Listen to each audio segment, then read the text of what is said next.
Naturalistic evolution strains to explain a creature that is capable of painting the Sistine Chapel, yet is also capable of creating Auschwitz. How big a mind would one need to come up with even a small list of dualities one can find anywhere in nature? Please, this is just too stupid.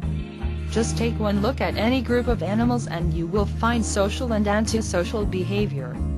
Oh, that's right, the Bible doesn't allow for humans to be a species of animal. Well, isn't that just a shame since it is so well established that we are animals? And how would we be able to establish that? Because we are capable of great things in the area of mathematics, science, technology, philosophy, the arts, humanitarian and charitable acts, and so forth. The human intellect is nothing more than a gathered feature due to the evolution of the brain. But its fundamentals are from a time we can see most clearly in our predecessors such as the ape. It doesn't require a great mind nor a leap of faith to understand the basic principle of this. And you certainly don't need some ancient text to explain it. Just like we don't think that the sun orbits the earth anymore, we have long ago established that we were not created in our present form by any celestial being, nor was the woman created out of a man's rib. You cannot honestly expect a modern Christian to believe this crap. Number 5. God uniquely accounts for the claims, character, and credentials of Jesus Christ. First of all, you're not talking about God, but about the Bible. That the Bible was the Word of God is just an unfounded assumption on your part. Secondly, I honestly fail to see how a character from a book with the consistency that would embarrass even a pulp novelist should support the claim of an existing God.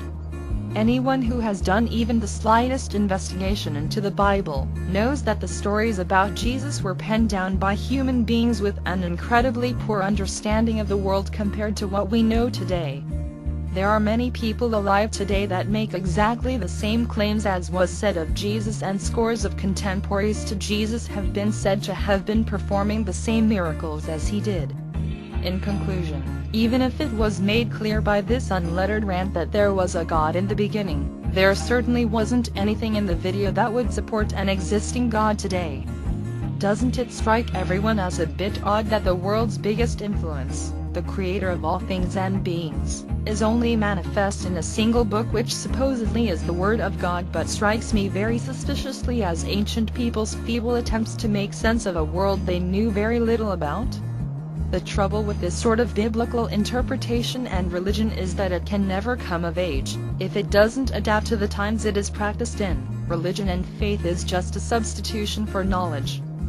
Comparing faith to scientific knowledge is like comparing a smoking habit to a healthy, balanced way of life. While the smoker may defend his position by saying that his habit gives him pleasure and a way to cope with stress, it is not going to give him these things eventually.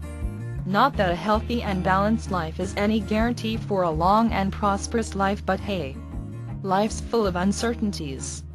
And if you can't cope with that, well, good luck with your faith. You have to believe in something, right?